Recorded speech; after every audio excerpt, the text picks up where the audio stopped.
Hello and welcome to my YouTube channel. This is The Good Life with Karen. It's The Good Life Show with Karen, your black coffee. I'm sure y'all gonna have a great time. Yeah, I'm sure about that. Come on, y'all. I am Karen Kamonilo Bamson. A lot of people call me black coffee, and I respond by saying no sugar and absolutely no cream.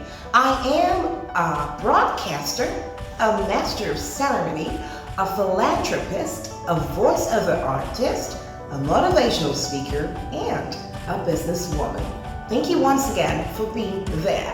Like you already see the topic of discussion today on display, I'm hoping that at the end of this video, you're going to see and understand the dangers of borrowing excessively, especially from friends and family, how it can totally ruin you, and how you can live your best life without borrowing.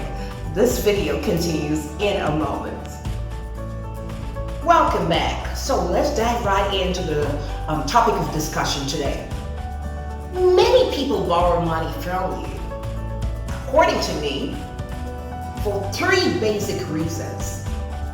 The first would be that one, they know that you're always willing to give. Secondly, these folks feel or have a sense of entitlement. They feel they deserve a piece or a portion from the amount of money you make. How ridiculous can that be? And number three would be just because they think that you haven't. These are actually the attributes of borrowers. And I will tell you this day that most borrowers don't really need the money that they ask from you or that they want you to lend them. But why do they always go ahead and borrow? There are factors that are attributed to the borrowers, and I'll be talking to you about that in just a bit. If that resonates with you, that people are always borrowing from you and never paying back, go down to this comment section below and type, I want my money back. Go right now and type, I want my money back. And yes, you deserve to get your money back because you worked hard for it. But sadly enough, 6 out of 10 times, and that is me just being modest, when people borrow money from you and you lend them the money, they never pay back. These folks just turn the tables around and make it seem like you are the one owing them. They know the routes that you are going to take to work every day, so they avoid you like a plague. Oh yes, they do. And the moment you want to even try to bring up the topic of, hey bro, hey sis, when are you going to give me my money back? Oh, then all hell breaks loose. I will show you how to get rid of those borrowers who don't genuinely need your money. You're going to get rid of them for good and at least maintain your sanity. Going forward, it can be very, very embarrassing to continually ask friends and family members for financial aid. How do you feel when it's always you at the asking end or at the receiving end? You're always asking endlessly.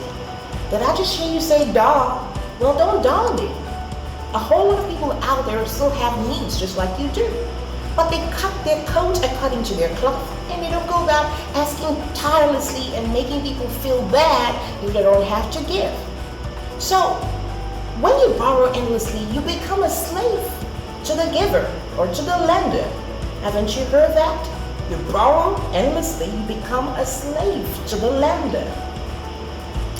I mean, it kind of like changes the dynamics of your relationship. If you have a friend and you're constantly pestering them for money, hey bro, can I have $10 there? Hey sis, can I have 200 rupees? Blah, blah, blah, blah, blah. They're gonna get tired of you already. They will.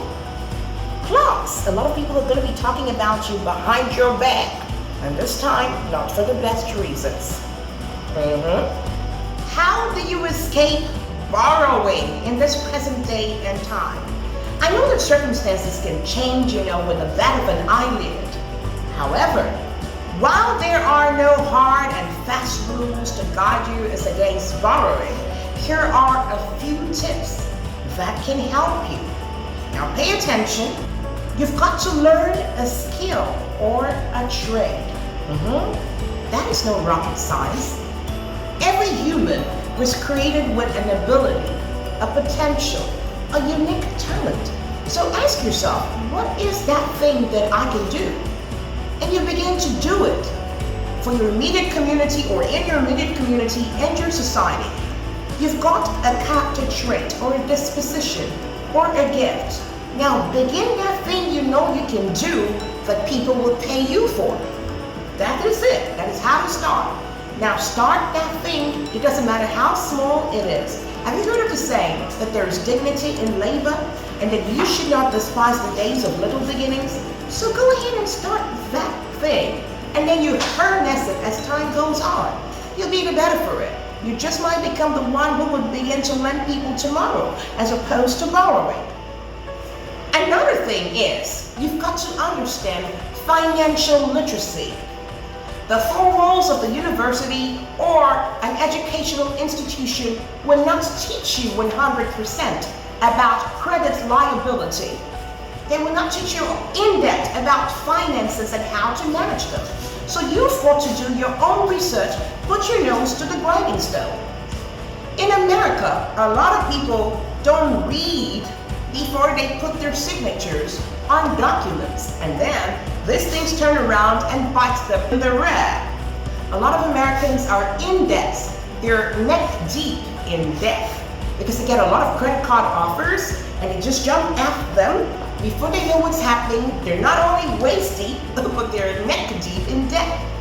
And do you want to leave a whole lot of baggage and mess for your kids and the future generation? I'm sure you don't want to. So again, there is the need to differentiate between a need and a want.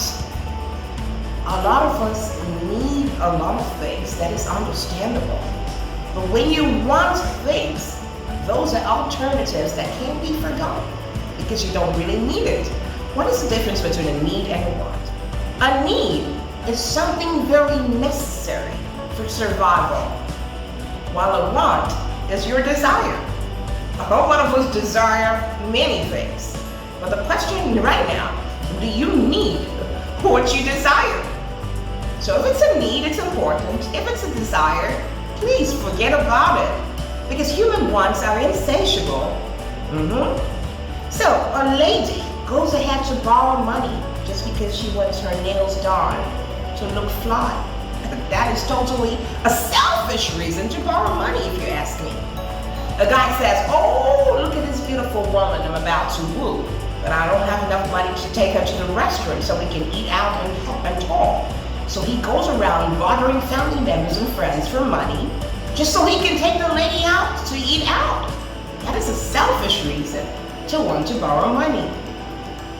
Okay, so I don't take too much of your time, this is the concluding part of this video. And I want to talk to the lenders.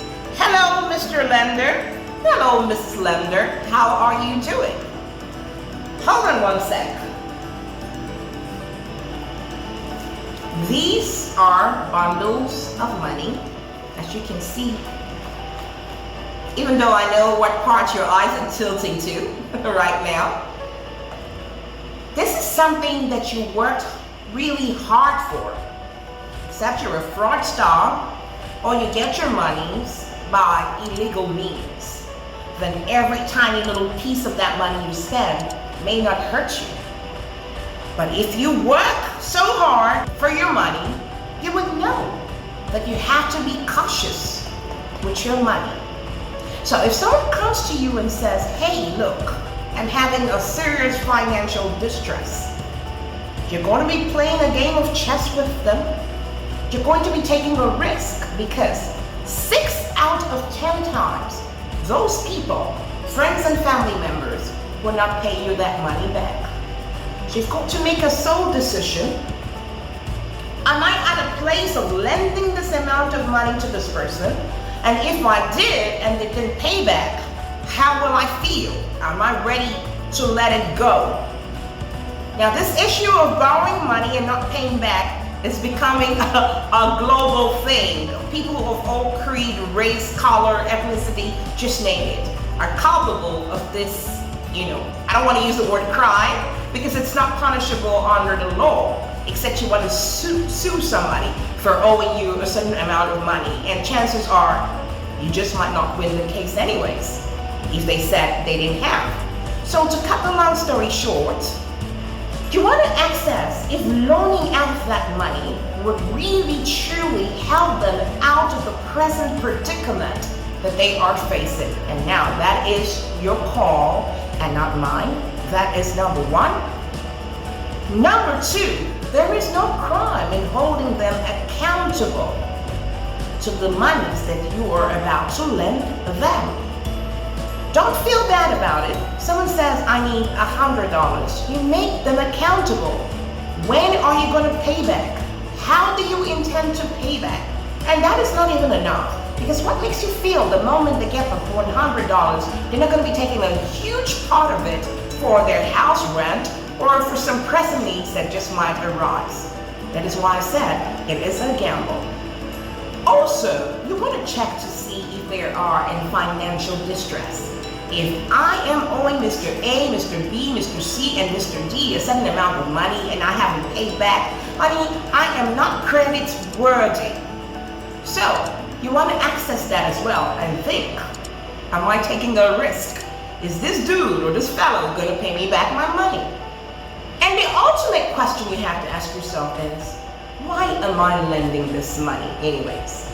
Are you lending it because you want to feel like a hero or a shero? Or are you lending this money because you want people to talk good about you? The bottom line is, you're not obliged to lend your hard-earned money to anybody. I have told you the much a list that I know as regards borrowing and lending money, and for the purpose of this video, I decided to keep it short. However, whether you lend or you borrow money is totally up to you. It's a decision that you have to make. But if you are a perpetual borrower, do some of these things I've told you in this video and see yourself walk out of the world of borrowing endlessly. Think smarter. You don't have to really work harder. You can think smarter, and you'll find that you're living a debt-free life. Thank you so much for watching this video. I'm so excited that you are there. Please feel free to go down to the comment section and then tell me a little bit about borrowing. How many times do people borrow and get to pay you back? Once, twice, never? Okay? And if you like my YouTube channel, please do not forget to show your sister some love. Subscribe to this channel. Don't forget to hit the bell icon so that you can get notified each time I upload a new video. Please feel free to share, comment, and give this video a huge thumbs up. Until I come your way again, take care of yourself and everything that is yours. Gather beautiful moments and touch lives. This is The Good Life with Karen. Take care of you. Bye for now. Au revoir. It's The Good Life Show with Karen, your black coffee.